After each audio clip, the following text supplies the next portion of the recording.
Hi ಎಲ್ರಿಗೂ ನಮಸ್ಕಾರ. ಸಂಜಿ ಸವಿರುಚಿ ಅಡುಗೆ ಚಾನೆಲ್ಗೆ ಸ್ವಾಗತ. ಇವತ್ತು ಸಿಂಪಲಾಗಿ ಮಾಡುವಂಥ ಮಂಗಳೂರು ಬಜ್ಜಿ ತೋರಿಸ್ತೀನಿ, ನೋಡ್ಕೊಳ್ಳೋಣ ಬನ್ನಿ. ಮೊದಲಿಗೆ ಇದಕ್ಕೆ ಬೇಕಾಗಿರೋ ಇಂಗ್ರೀಡಿಯೆಂಟ್ಸ್ನ ತೋರಿಸ್ತೀನಿ.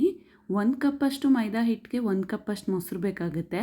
ಅದ್ರ ಜೊತೆಗೆ ಫ್ರೆಶ್ ಆಗಿ ಕಟ್ ಮಾಡ್ಕೊಂಡು ಇಟ್ಕೊಂಡಿರೋಂಥ ತೆಂಗಿನಕಾಯಿ, ಹಿಡಿಯಷ್ಟು ಕೊತ್ತಂಬರಿ ಸೊಪ್ಪು, 1 ಸ್ಪೂನ್ ಸಕ್ಕರೆ, ಸ್ವಲ್ಪ ಶುಂಠಿ, ಕರ್ಬೇವಿನ ಸೊಪ್ಪು, ಹಸಿಮೆಣಸಿನ್ಕಾಯಿ, ಉಪ್ಪು, ಜೀರಿಗೆ ಮತ್ತು ಒಂದು ಸ್ವಲ್ಪ ಸೋಡಾ ಬೇಕಾಗುತ್ತೆ. ಮೊದಲಿಗೆ ಎಲ್ಲ ಐಟಮ್ಸ್ನ ಮೈದಾ ಹಿಟ್ಟಲ್ಲಿ ಹಾಕ್ಕೊಂಡು ಮೊಸರು ಹಾಕ್ಕೊಂಡು ನಿಧಾನ ಕಲಿಸ್ಕೋಬೇಕು. ಕನ್ಸಿಸ್ಟೆನ್ಸಿ ನೋಡಿಕೊಂಡು ಮೊಸರು ನೀರು ಅಡ್ಜಸ್ಟ್ ಮಾಡ್ಕೋಬೋದು. ಇದಕ್ಕೆ ಯಾವಾಗಲೂ ಫ್ರೆಶ್ ಆಗಿರೋ ಅಂಥ ಮೊಸರು ತೊಗೊಂಡ್ರೆ ತುಂಬ ಟೇಸ್ಟಿಯಾಗಿ ಬರುತ್ತೆ. ಈ ರೀತಿ ಸ್ವಲ್ಪ ಸ್ವಲ್ಪ ಮೊಸರು ಹಾಕ್ಕೊಂಡು ಫಸ್ಟ್ ಕಲಿಸ್ಕೊಳ್ಳೋಣಂತೆ.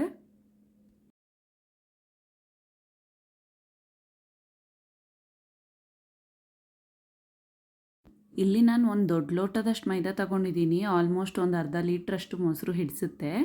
ಈ ರೀತಿ ನಿಧಾನಕ್ಕೆ ಕಲಿಸ್ಕೋಬೇಕು. ಈ ಕನ್ಸಿಸ್ಟೆನ್ಸಿ ಬರೋವರೆಗೂ ಕಲಿಸ್ಕೋಬೇಕು.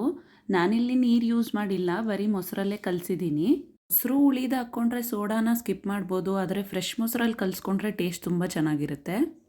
ಇದನ್ನು ಈಗ ಒಂದು 5 ನಿಮಿಷ ಮುಚ್ಚಿಟ್ಕೋಬೇಕು. 5 ನಿಮಿಷ ಆದಮೇಲೆ ಈ ರೀತಿಯಾಗಿ ಸೆಟ್ಲಾಗಿರುತ್ತೆ ಹಿಟ್ಟು. ಈಗ ಇದನ್ನು ಸ್ವಲ್ಪ ಸಣ್ಣ ಸಣ್ಣದಾಗಿ ಬೋಂಡಾ ಥರ ಎಣ್ಣೆಯಲ್ಲಿ ಕರಿಬೇಕು. ಸಣ್ಣ ಸಣ್ಣದಾಗಿ ಹಾಕ್ಕೊಂಡ್ರೆ ಕ್ರಿಸ್ಪಿಯಾಗಿರುತ್ತೆ, ಹೊರಗಡೆ ಒಳಗಡೆ ತುಂಬ ಚೆನ್ನಾಗಿ ಸಾಫ್ಟಾಗಿ ಬೆಂದಿರುತ್ತೆ. ತುಂಬ ದಪ್ಪ ಮಾಡ್ಕೊಳ್ಳೋಕೆ ಹೋಗಬೇಡಿ. ಇದನ್ನು ಮೀಡಿಯಮ್ ಹೀಟಲ್ಲಿ ಸ್ವಲ್ಪ ಗೋಲ್ಡನ್ ಬ್ರೌನ್ ಆಗೋಷ್ಟು ನೀಟಾಗಿ ಫ್ರೈ ಮಾಡ್ಕೊಂಡ್ಬಿಟ್ರೆ ಮಂಗಳೂರು ಬಜ್ಜಿ ಸವಿಯಲು ಸಿದ್ಧ. ಸಂಜೆ ಹೊತ್ತು ಏನಾದರೂ ಸ್ನ್ಯಾಕ್ಸ್ ತಿನ್ನಬೇಕಪ್ಪ ಅನಿಸಿದಾಗ ಈ ಥರ ಸಿಂಪಲ್ಲಾಗಿರೋವಂಥ ಮಂಗಳೂರು ಬಜ್ಜಿ ಮಾಡ್ಕೊಂಡು ತಿನ್ಬೋದು. ನಿಮಗೂ ಇಷ್ಟ ಆಗಿದ್ದರೆ ಒಂದು ಲೈಕ್ ಕೊಡಿ, ಕಮೆಂಟ್ ಮಾಡಿ, ನೀವು ಟ್ರೈ ಮಾಡಿ. ತುಂಬ ಸಿಂಪಲ್ ರೆಸಿಪಿ, ತುಂಬಾ ಚೆನ್ನಾಗಿರುತ್ತೆ. ನಮ್ಮ ಚಾನಲ್ನ ಸಪೋರ್ಟ್ ಮಾಡ್ತಾಯಿರಿ. ಹಾಗೆ ನಿಮ್ಗೆ ಇಷ್ಟ ಆಗಿರೋ ಅಡುಗೆ ವಿಡಿಯೋಗಳನ್ನ ಶೇರ್ ಮಾಡಿ. Thank you.